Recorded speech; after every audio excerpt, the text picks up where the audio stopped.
함께 보실 말씀은 창세기 12장 1절에서 9절 말씀입니다.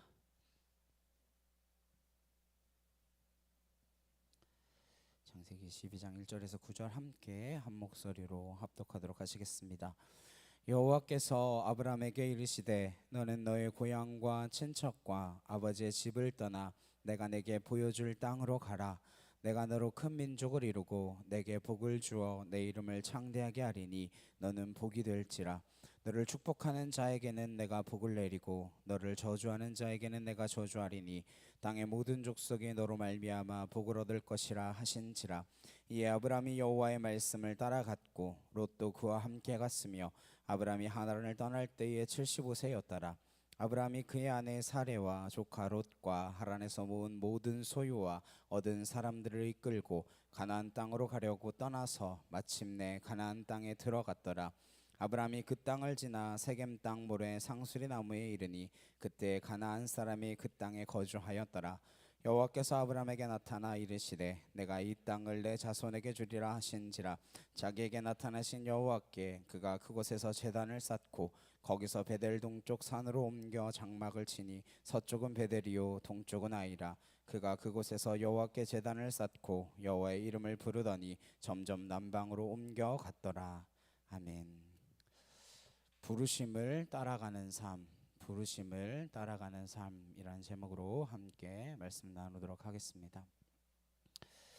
창세기 11장과 12장은 확연한 분기점을 이루게 되어집니다. 마치 전체를 조명하고 있다가 어느 한 사람에게만 카메라가 줌인되어서 포커싱 되는 것처럼 말씀이 들어가는 느낌을 받게 되어집니다. 아브람이라고 하는 한 사람을 통해서 하나님께서 새 일을 행하시고자 합니다. 창세기 11장까지는 족보라든지 여러 가지 사건을 보면 홍수의 심판이라든지 그러한 것들이 있지 않았습니까? 그래서 노아의 가족이 구원을 받았습니다. 그러나 구원받은 노아의 가족들도 별 큰 차이가 없었습니다. 함의 자손을 통하여 죄악이 세상에 관연함을 보여주고 죄악이 급속히 팽창해 나아가는 것을 보게 되었습니다. 그래서 우리가 지난주에 살펴보았듯이 바벨탑을 쌓는 데까지 이르게 되었습니다. 하나님께서 구원하셨지만 하나님을 떠나가는 함의 자손, 함의 계열들, 근데 오히려 그들이 번창해 나아갑니다. 니므롯을 바탕으로 하여 바벨탑을 쌓고 그것을 향하여 점점 많은 부를 축적하며 점점 큰 성을 쌓아갑니다. 하늘까지 닿자, 하나님처럼 되자, 내 이름을 내자, 흩어짐을 피하자, 이런 교만을 가진 자들을 하나님께서 어떻게 하십니까? 친히 내려오셔서 그들의 언어를 혼잡하게 하십니다. 언어가 통하지 않음도 은혜라고 하는 것을 기억해야 합니다. 말이 통해서 죄악을 저질러서 또 한꺼번에 멸망당하는 그 일을 주님께서 막으시기 위하여 악이 마음껏 소통하지 못하도록 언어를 혼잡하게 하신 것입니다. 내 힘으로 내 이름을 내고 하나님처럼 되고자 하는 그 무리로부터 한 사람을 불러내시겠다라고 하는 것입니다. 인류 전체가 가고 있는 그 방향에서 하나님께서는 그 방향과 물줄기를 돌리기 위하여 한 사람으로부터 시작하시는 이야기가 12장부터 펼쳐지는 창세기의 역사입니다. 아브라함이 살았던 곳은 갈대아 우르입니다. 바벨탑을 쌓았던 현장입니다. 바로 그 현장에서 한 사람을 불러내시는 것입니다. 오늘 하나님께서 그 사람을 통해서 어떻게 새로운 믿음의 행진, 새로운 믿음의 역사, 새로운 구원의 역사를 이루어 가시는가를 보게 하십니다. 하나님께서는 먼저 지극히 평범한 한 사람, 그 한 사람을 택하시는 것을 보게 되어집니다. 왜 아브라함입니까? 왜 아브라함인가요? 지금은 우리가 아브라함이 믿음의 조상이다 이렇게 이야기하지만 이 12장의 배경화만 놓고만 봤을 때 왜 아브라함을 선택하셨는지 우리는 알 수가 없습니다. 그가 무슨 하나님을 찾고자 하는 구도자의 삶을 살았던 사람도 아니고 일생 동안 하나님을 찾고자 하면서 수양을 쌓았던 사람도 아닙니다. 도시 한가운데서 살아가는 지극히 평범한 인간, 그 인간을 찾아오신 이야기로 시작되어집니다. 도대체 왜 아브라함입니까? 모르겠어요. 성경을 아무리 뒤져도 나오지 않습니다. 왜 여러분이 아니고 제가 이 자리에 서 있습니까? 모릅니다. 하나님의 주권이죠. 하나님의 일방적으로 선택하시는 것입니다. 하나님의 선택은 알고 보면 두려운 일입니다. 1절에 여호와께서 아브라함에게 이르시되 너는 너의 고향과 친척과 아버지의 집을 떠나 내가 내게 보여줄 땅으로 가라. 아브라함을 먼저 찾아오셨습니다. 하나님이 먼저 찾아오신 이야기입니다. 이걸 기억하셔야 됩니다. 다른 종교들처럼 신을 찾아간 이야기가 아닙니다. 하나님이 먼저 찾아오셨습니다. 한국에 가면 유명한 식당이나 시장이나 이런 데 가면 무슨 대통령이 다녀갔다, 무슨 연예인이 다녀갔다 이러면서 사인해놓고 사진 걸어놓고 막 이런 것들이 있지 않습니까? 그것 가지고도 그렇게 자랑하면서 막 난리인데, 정말 우리가 하나님을 믿는다면 하나님이 우리에게 찾아오신 사건, 그것보다도 놀라운 사건이 어디에 있겠습니까? 하나님이 내게 찾아오신 사건, 거기서부터 믿음이 시작된다라고 하는 것입니다. 믿음은 나로부터 시작되지 않습니다. 나로부터 비롯되어지는 것은 신념입니다. 확신이에요. 내가 만난 그 사람으로부터 시작되어지는 것, 대상으로부터 시작되는 것, 그것이 믿음입니다. 그래서 그 믿음도 선물인 것이죠. 우리가 하나님을 믿는다라고 말하면서 내 신념으로 사는 수많은 행위들을 보게 되어집니다. 우리가 잘 구별해야 되지만 구별하기가 매우 어렵습니다. 내 신념으로 살아가는 것인지 아니면 믿음으로 살아가는 것인지, 저게 하나님으로부터 난 믿음인가 아니면 내 경험과 내 생각과 내 가치관으로부터 비롯되어진 확신인가, 종이 한 장 차이기 때문에 쉽게 구별이 가지 않습니다. 많은 사람들이 믿음으로 속습니다. 자기 자신조차도 속아요. 긍정적인 사고, 긍정의 힘으로 세상 사람도 못하는 일을 해보자라고 하는 것이죠. 그게 믿음이다라고 착각하며 살아갑니다. 하나님이 아브라함을 부르신 이유는 갈대아 우르에 세워온 그 바벨탑의 문화, 인간이 쌓아가는 그 문명의 역사, 이 물줄기를 바꾸고자 하는 하나님의 의도 때문에 시작된 것입니다. 믿음은 신념으로 살아가고 있는 인간들을 젖혀놓고 하나님으로 시작되어지는 새로운 이야기를 써내려 가시겠다라고 하는 것입니다. 그래서 이것은 아브라함의 이야기가 아니라 하나님의 이야기입니다. 우리는 룻기를 읽으면 룻의 이야기라고 생각하지만 룻의 이야기가 아니라 하나님의 이야기입니다. 왜요? 하나님께서는 다윗이라고 하는 한 사람을 이 땅에 보내기 위하여 나오미가 모압 땅으로 이주하게 되고 거기서 남편도 잃고 아들 둘도 있는 그 사건을 겪게 하십니다. 그러고는 모압 여인 룻을 데리고 나오미가 예루살렘으로 돌아오게 됩니다. 룻이 그 땅에 오기 위하여, 모압 여인 룻이 모압에서 예루살렘으로 오기 위하여 남자 셋이 죽는 사건이 있었습니다. 한 사람만 살아있었어도 안 왔을 거예요.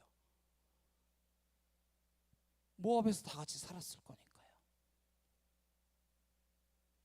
우리는 이 이야기의 끝과 시작을 알고 보니까 그렇지, 모른다면 눈에 뭐가 보입니까?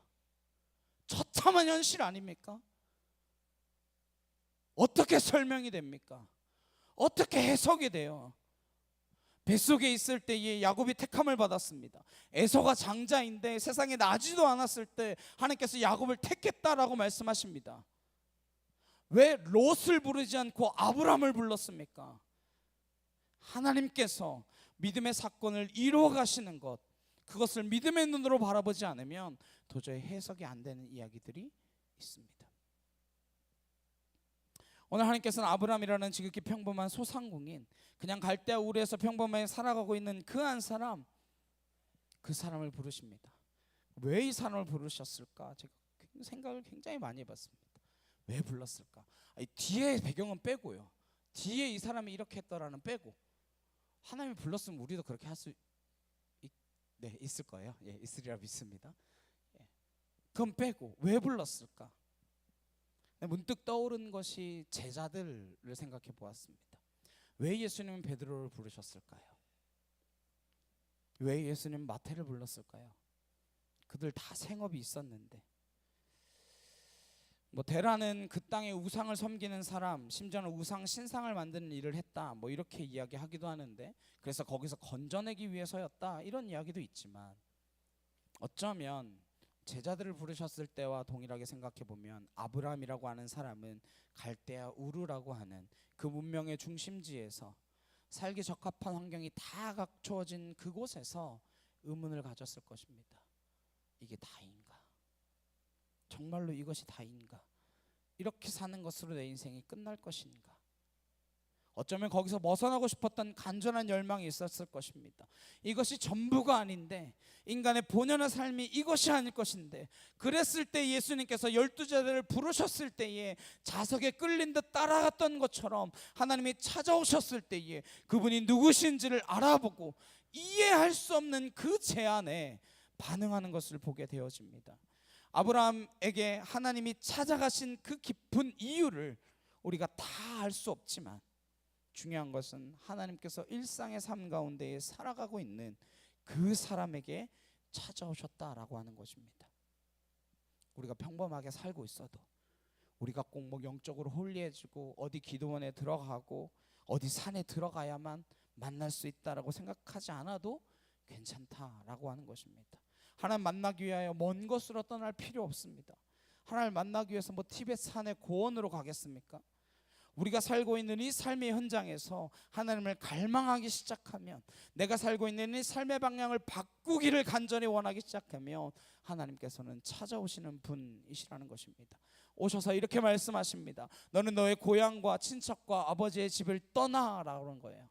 대뜸 오시자마자 떠나라 그래요. 가라 그러십니다. 내가 살고 있는 이 삶의 환경 전체로부터 떠나라라고 하는 것입니다. 우리말 성경으로 보시면 떠나라, 가라 이렇게 동사가 두 개로 되어 있는 것처럼 보이지만 히브리어 원문에는 한 단어만 쓰여져 있습니다. 동사가 하나예요. 레크, 가라. 그래서 어디로부터 가라라는 것이냐? 아버지의 집으로부터 가라. 근데 그걸 우리말 성경으로는 집을 떠나 이렇게 번역했습니다. 우비벳 아비카 이럽니다. 아버지의 집으로부터. 믿음은 여기에서부터 저기로 가는 것입니다. From here to there. 여기서부터 저기로 가는 것이 믿음입니다.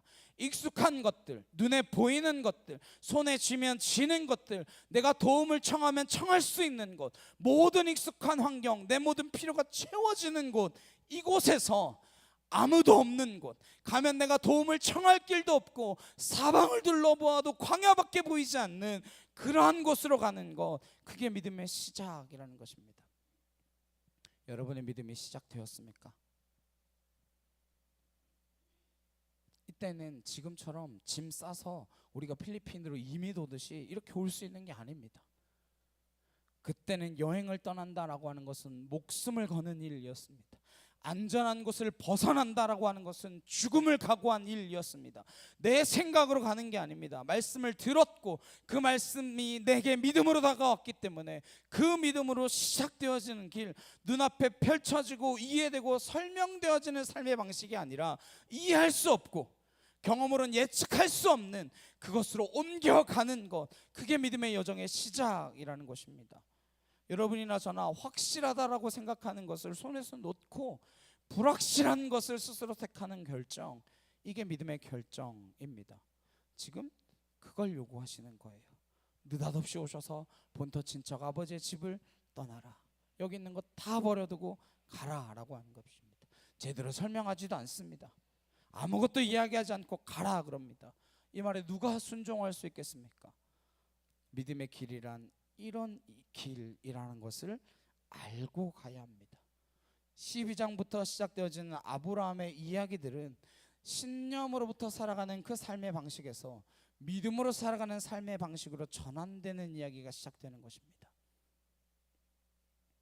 내 힘으로 모든 것들을 이룰 수 있다라고 생각하며 살아가는 그 삶의 방식에서부터 나는 하나님의 힘과 하나님의 능력으로 하나님을 의지하고 하나님을 따라 살기로 결정하는 그 삶의 방식으로 변화되어지겠다, 이 일을 믿음의 사건이라고 말하는 것입니다.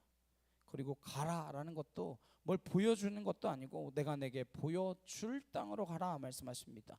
믿음은 보고 가는 게 아니라 보여줄 땅으로 가는 것입니다. 지금 다 보고 가는 게 아니다라는 거예요. 다 보여주고 가라 그러면 누가 안 가겠어요. 그러나 지금 아무것도 보이지 않는데 보여줄 땅으로 가라.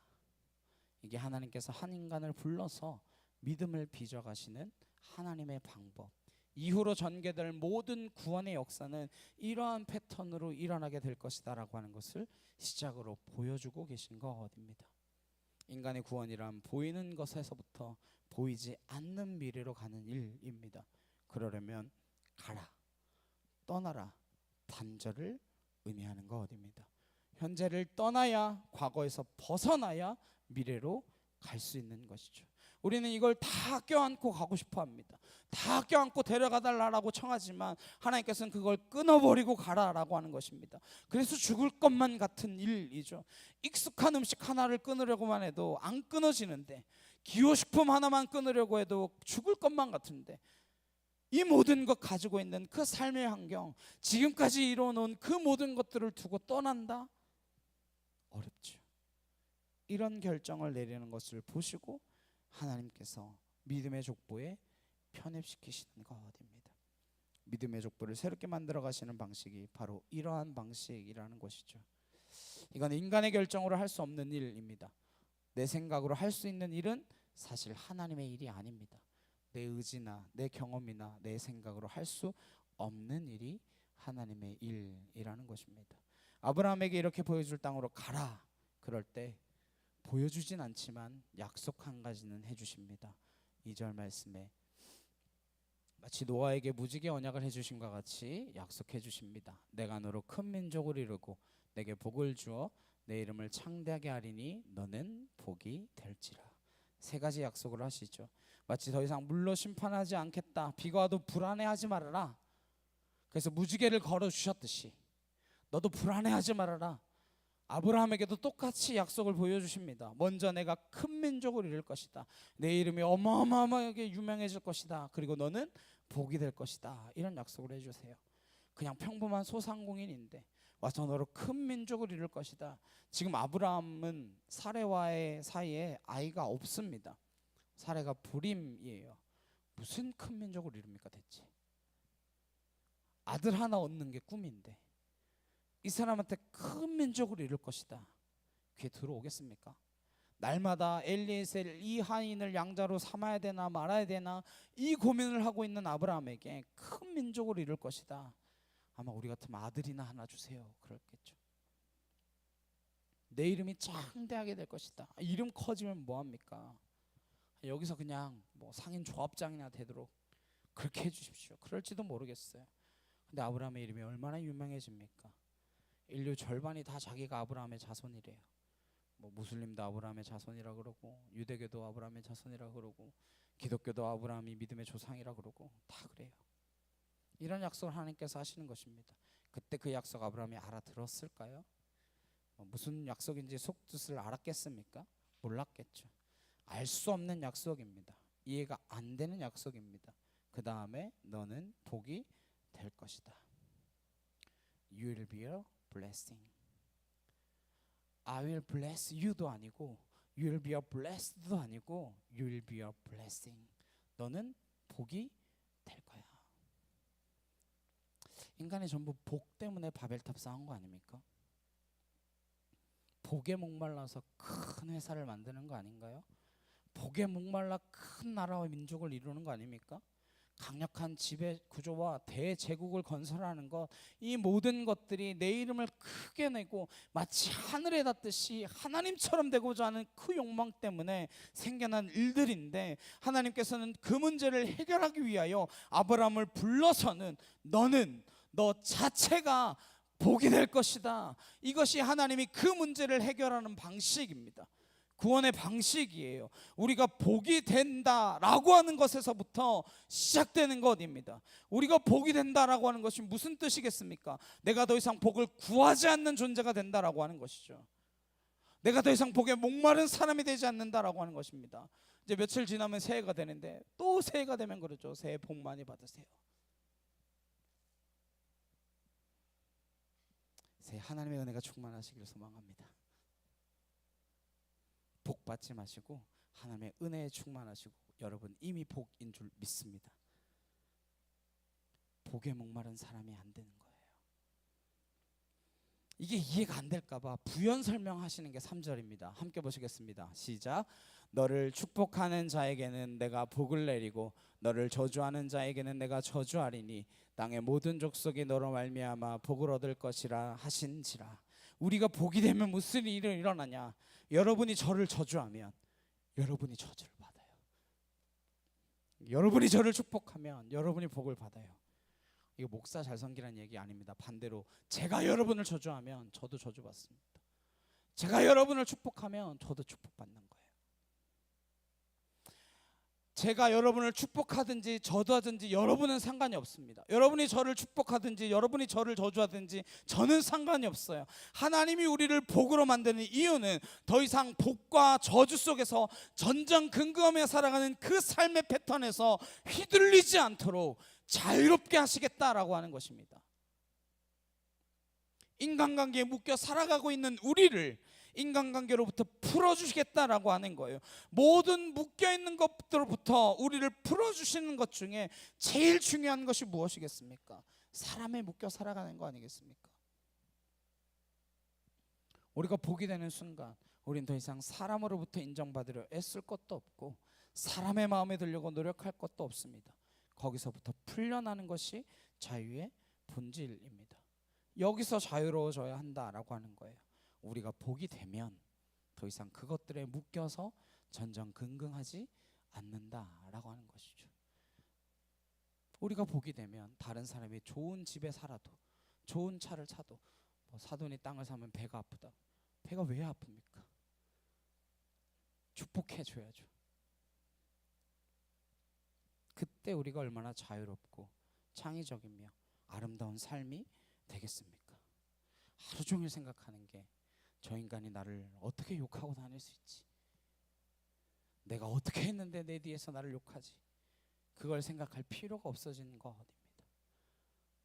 내가 누구로부터 득을 얻을 것이고 누구로부터 손해를 받을 것인가, 거기에 묶여 사는 삶으로부터 풀려나는 것, 그래야 내 미래가 더 이상 궁금하지 않는 삶이 된다라고 하는 것입니다.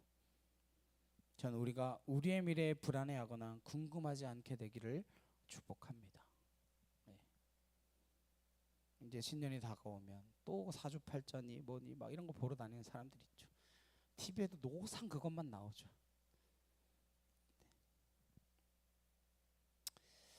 이게 You will be blessing, 진정한 뜻입니다. 복이 되었는데, 복이 됐는데 사주팔자가 뭔 상관입니까? 저 지난주에 말씀드렸죠. 그 절에 갔다 왔더니 뭐 이렇게 써놓은 거 있더라고. 내려오는데 그거 있더라고요. 뭐 악삼재를 피하는 부적 뭐 이래가지고 그 부적 하나만 쓰면 그 악삼재를 다 피한대요. 그것도 딱 가격이 정해져 있더라고요. 심플하고 좋아요. 네.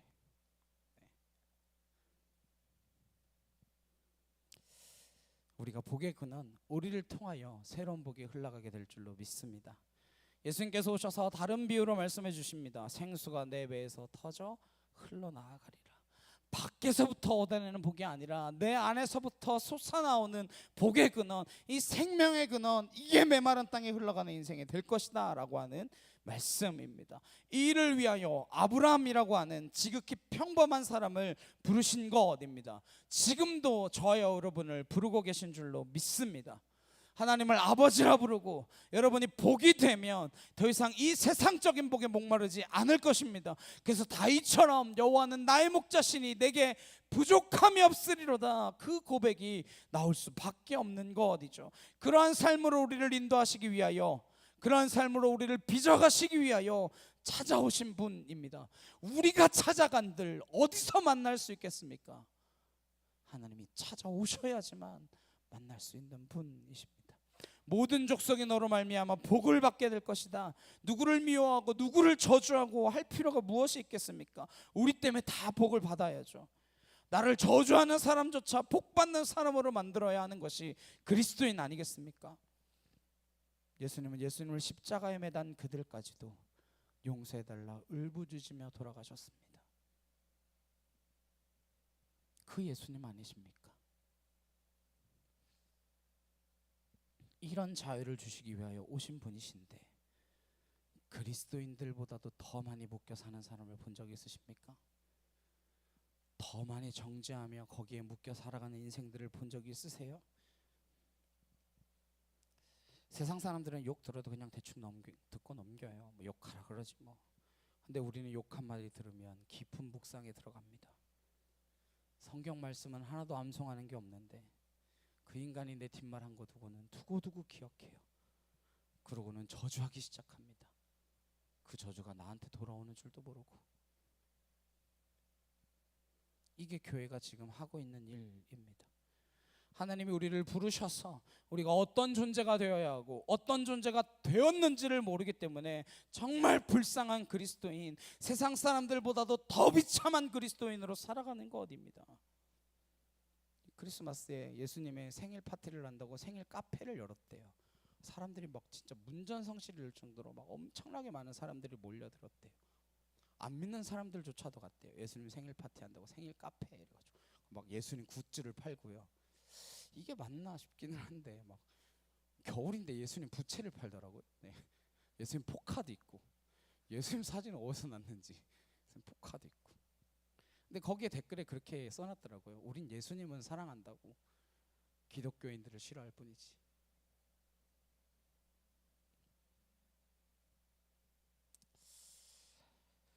요가만 열심히 해도 그렇게 안 살아요. 절에 다니면서 나무아미타불만 외워도 그렇게 살지 않는데 주기도문을 외우면서도 뭔지 모르며 살아가는 인생, 그런 어처구니 없는 일들이 일어난다라고 하는 것입니다. 아브라함이 이 말씀을 들었습니다. 이게 무슨 뜻인지 잘 모르겠지만 나를 찾아오신 분이 하나님이시라는 것, 그리고 그 하나님이 나를 지금 가라 명하셨다라고 하는 것, 그것을 듣고 4절 말씀에 이렇게 기록합니다.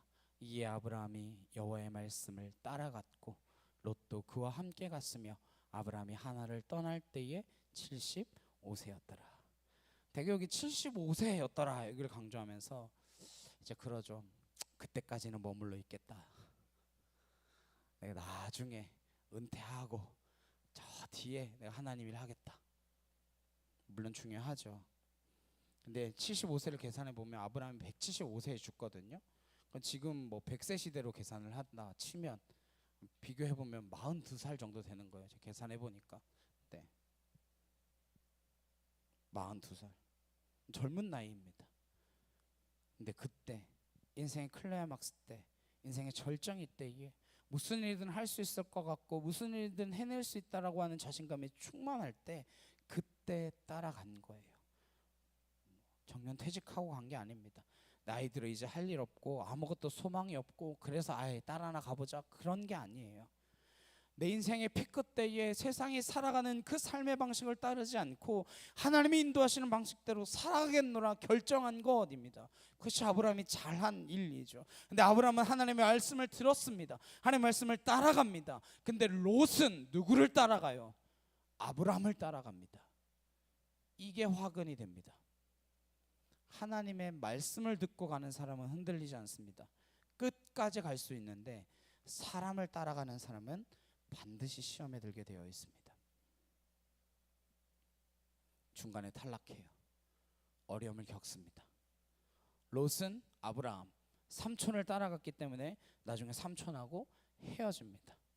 말씀을 따라간 사람은 시험에 들지 않습니다. 저와 여러분이 말씀을 따라 살아가기를, 말씀을 따라 결정하게 되기를 주님의 이름으로 축복합니다. 사람의 이야기를 듣고 가면 사람 때문에 나 시험 들었네 그렇게 말합니다. 말씀을 따라가십시오.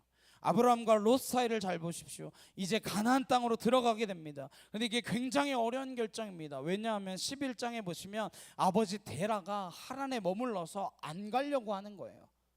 데라가 70세에 아브라함을 낳았습니다. 아브라함이 75세가 되었으니까 데라는 몇 살이에요? 145세입니다. 몇 세에 죽냐면 205세에 죽습니다. 그럼 하란에서 60년을 더 산 거예요. 아브라함이 아버지 때문에 하란에 머무를 뻔했습니다. 갈대아 우르를 떠나서 중간에 하란을 지났는데 거기가 너무 좋았나 봐요. 그래서 여기가 좋사오니, 야 우르는 떠났으니까 됐잖아. 여기가 좋사오니 여기서 살자. 하란이라는 도시도 우르만은 못하지만 어쨌든 상업도시이고 무역도시였기 때문에 살 수 있는 터전이 구비되어 있었던 곳이었습니다. 거기 주저앉을 뻔한 거예요. 거기서 이제 아버지를 떠나서 온다라고 하는 게 얼마나 어려운 결정이겠습니까? 우르를 떠날 때 아버지를 모시고 조카 롯을 데리고 왔는데 하란에서 자칫하면 주저앉을 뻔한 것입니다. 하란이 궁극적인 목적지가 아니잖아요. 하나님이 이 땅이다, 내가 보여줄 땅이다 라고 말하지 않았잖아요. 그래서 거기 머무를 뻔했는데 다시 가나안 땅으로 옮기는 제2의 결정, 이게 믿음의 여정에서 너무나 중요한 결정입니다. 왜냐하면 가다 보면 하란과 같은 땅을 꼭 만나게 되어 있거든요. 아, 이 정도면 좋은 것 같은데, 야, 이 정도 떠나왔으면 된 것 같은데. 저 여러분이 하나님이 보여주실 바로 그 땅까지 갈 수 있게 되기를 소망합니다. 자꾸 땅이라고 하니까 눈에 보이는 부동산 말하는 게 아니라 어떤 목적지로 갈 때에 하나님께서 정상을 보여주셨으면 거기까지 가야 되는 것입니다. 7부 능선에서 돌아서서 다시 걸어 내려오거나 여기가 좋사오니 머물러 있지 않으시기를 소망합니다. 어렵지만 힘든 결정이지만 보여주시는 그곳에 머물 때까지, 그곳에 당도할 때까지 다시 떠나게 되어야 한다라는 것입니다. 하나님을 떠난 아브라함의 결정, 이것이 또 한 번의 어려운 결정입니다. 6절에 아브라함이 그 땅을 지나 세겜 땅 모래 상수리 나무에 이르니 그때 가나안 사람이 그 땅에 거주하였더라. 기껏 하나를 벗어나서요 가나안 땅에 왔는데 우르에서 하란까지가 이제 뭐 두 가지 루트 정도로 생각한다고 해요. 110km에서 1010km에서 1080km, 네, 두 가지 길이 있었다라고 하고 두 개 다 1000km가 넘는 길이죠. 걸어야 됩니다. 요즘 차 타니까 1000km가 아무것도 아닌데 걸어야 돼요. 하란에서부터 가나안까지는 640km 정도 됩니다. 합치면 뭐 1700km 가까이 걸어야 되는 거죠. 얼마나 위험하고 힘든 여정인지 모릅니다. 이걸 걸어가지고 힘들게 걸어서 가나안 땅에 내려왔는데 그 땅에 이미 거주민들이 다 있어요. 이미 살고 있는 사람들이 있습니다. 빈 땅이 아니에요. 누가 아브라함 이름 써놓고 웰컴 투 가나안 이러지 않아요. 아무도 그 사람을 반갑게 맞아주는 사람 없습니다. 믿음의 현실이란 그런 것입니다. 기껏 하나님 말씀을 붙들고 왔는데 와보니까 아무것도 없는 거예요. 내가 잘 온 건가? 음성을 제대로 들은 것인가? 이런 불안감과 회의감과 좌절감과 낙심이 들 무렵에 다시 하나님이 나타나십니다. 7절에 여호와께서 아브라함에게 나타나 이르시되 내가 이 땅을 내 자손에게 주리라 하신지라. 자기에게 나타나신 여호와께 그가 그곳에서 제단을 쌓고. 아브라함에게 나타나셔서 이 땅을 내게 주리라 이러셨습니까? 이 땅을 내게 주리라 이러셨나요? 아니요, 이 땅을 내 자손에게 주리라 그러십니다. 이 땅이 어떤 땅입니까? 가나안 사람들이 이미 살고 있는 땅입니다.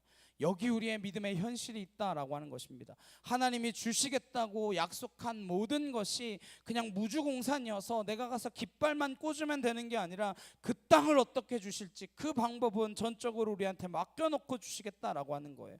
이게 믿음을 안고 떠나가는 우리의 길이며 믿음을 가지고 살아가는 우리의 삶의 현실이라는 것입니다.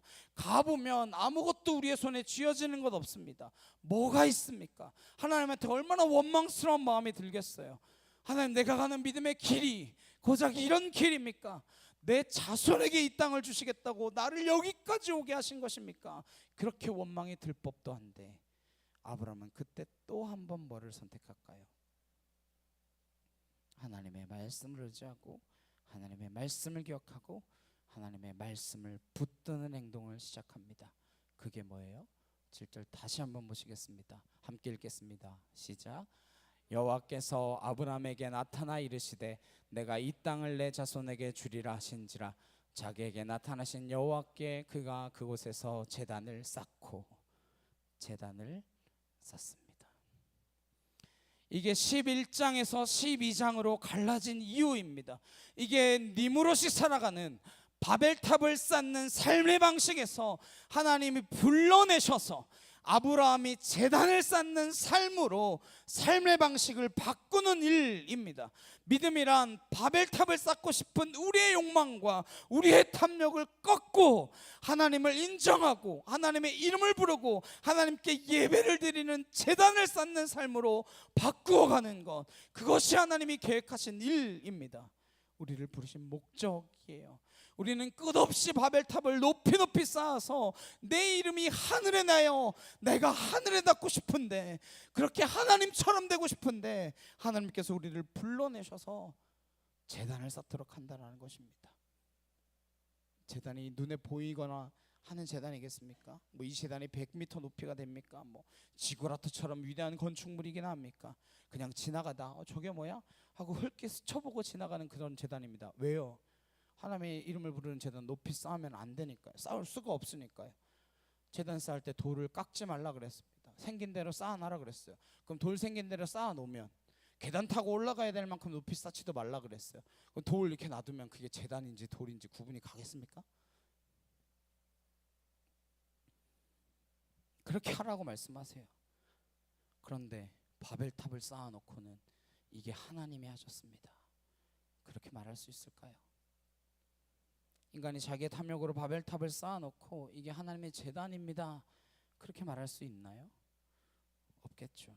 아브라함을 불러내셔서 이 바벨탑을 쌓아가는 인간의 문명과 문화 가운데서 하나님께서 하나님의 이름을 기억하고 여호와의 이름을 부르는 제단을 쌓는 삶으로 바꾸는, 이것이 구원이며 이게 은혜이고 이게 믿음이다 라고 하는 것입니다. 이 삶으로 우리의 전체 삶을 바꾸는 것, 그 일을 위하여 저와 여러분을 다시 교회가 되도록 하시는 것이에요. 그럼 이 거대한 바벨탑을 쌓는 문화와 우리는 어떤 관계를 맺어야 합니까? 저들을 부러워하고 저들의 삶의 방식대로 쫓아가야 합니까? 아니면 저들의 속하지 않은 자로 저들과 함께 살지만 그 어렵고 힘든 여건 가운데서도 제단을 쌓는 삶을 살아야 하는 것입니까? 여러분이 택일하셔야 합니다. 우리가 믿음의 길을 간다라고 하는 것, 더 이상 내 이름을 드러내기 위하여, 내 이름을 높이기 위하여 바벨탑 쌓는 삶을 살지 않는 것입니다. 오직 하나님의 이름을 위하여 하나님의 이름을 기억하는 삶, 그 제단을 쌓는 삶, 나보다도 하나님이 더 중요하다라고 생각하고 그것을 믿음으로 실천하는 삶, 그것이 우리가 하나님의 길을 가는 유일한 목적이며 유일한 행동인 줄로 믿습니다. 그럼 우리는 세상 사람들이 하는 일들은 하나도 못하나요? 아니요.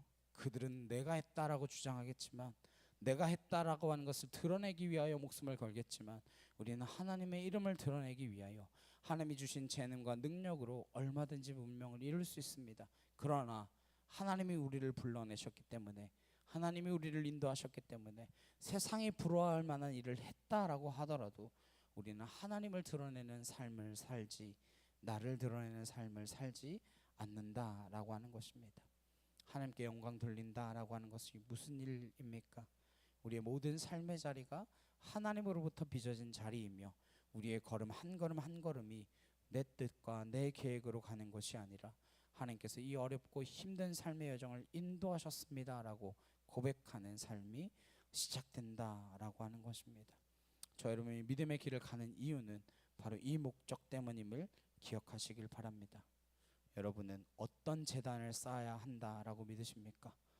날마다 실제로 어떤 제단을 쌓고 계십니까? 저 여러분이 바벨탑을 쌓기 위하여 이 땅을 살도록 부름받지 않았다라고 하는 그 사실 한 가지를 기억하시며 이 자리를 떠나게 되시기를 소망합니다. 세상 사람들은 자기가 쌓지 않은 것도 자기가 쌓았다고 주장합니다. 다른 사람들의 도움을 받고 쌓고도 자기가 쌓았다고 주장합니다. 그러나 우리는 어떤 일을 하든 하나님이 하셨습니다, 하나님이 제게 모든 것을 허락하셨습니다라고 하나님을 기억하고 하나님의 제단을 쌓는 이 삶의 발걸음을 멈추지 않게 되시길 주님의 이름으로 축복합니다. 그것 위하여 하나님은 창세기 12장부터 한 사람을 부르셨는데, 그 한 사람이 엄청난 능력을 가진 사람도 아니고 평범한 소시민이었지만 이 사람을 통하여 믿음을 부어주시고 은혜를 부어주시고 구원의 역사를 이루어 가시는 분이 하나님이심을 기억하십시오. 이 모든 것이 하나님의 스토리라고 하는 것을 알기 때문에 우리는 더 이상 내 이야기를 자랑하는 인생이 아니라 하나님을 자랑하는 인생이 될 줄로 믿습니다. 그게 저와 여러분이 구원받은 목적이며 구원받은 인생임을 기억하시기를 소망합니다. 한 주간 구원받은 백성답게 사시기를 주님의 이름으로 축복합니다. 이 세상 사람들이 살아가는 삶의 방식에 목맬 일이 아니라 하나님이 우리를 부르신 목적과 소명에 합당하게 살아가는 것, 저와 여러분이 제단을 쌓는 삶을 시작할 수 있게 되기를 간절히 소망합니다. 그는 베델과 아이 사이에 옮겨서 또 제단을 쌓습니다. 그리고 점점 남방으로 옮겨갑니다. 왜 옮겨갈까요? 한 곳에 정착할 수 없는 삶의 환경이었기 때문이겠죠. 믿음의 현실을 살아가는데 사람들이 환영합니까? 내가 제단을 쌓는 삶을 살면 바벨탑을 쌓는 사람들이 인정해주고 칭송해 줍니까? 아니면 적어도 그 인생이 진짜 가치 있는 인생이라고 말이라도 해줍니까? 그러지 않습니다. 눈총을 주거나 적대 관계를 형성하거나 핍박을 받거나 조롱을 당합니다. 그래서 한 곳에 머물러 살기 힘듭니다. 점점 밀려가는 것이죠. 우리가 가는 믿음의 길이 이러한 길이라는 것을 잘 알고도 갈 수 있으시기를 바랍니다. 그러나 다 안 보여주시고 데려가신다는 점에서 안심하십시오. 왜 다 안 보여주시는지 아세요? 보여주면 안 가니까 그래요. 네. 저를 20살로 옮겨놓고 다 보여주신 다음에 신학교 가라 그럼 전 절대 안 갑니다. 네. 아니 적어도 29에 필리핀으로 가라 그러실 때 필리핀에 가면 어떨 것이다 보여주셨으면 절대 안 왔어요. 네. 안 보여주셔서 뭔지도 모르고 가면 좋은 일이 있을 것 같아서 한 걸음 한 걸음 가다 보니까 좋기는커녕 더 어려운 일들이 산적해 있지만, 그러나 안심하십시오. 세상이 좋다고 하는 방식이 아니라 하나님이 좋다고 하는 방식이 옳기 때문입니다. 그게 훨씬 더 영원하기 때문에 이 길을 가는 것입니다. 우리가 이 길을 가는 목적은 이 땅이 잠시이기 때문입니다.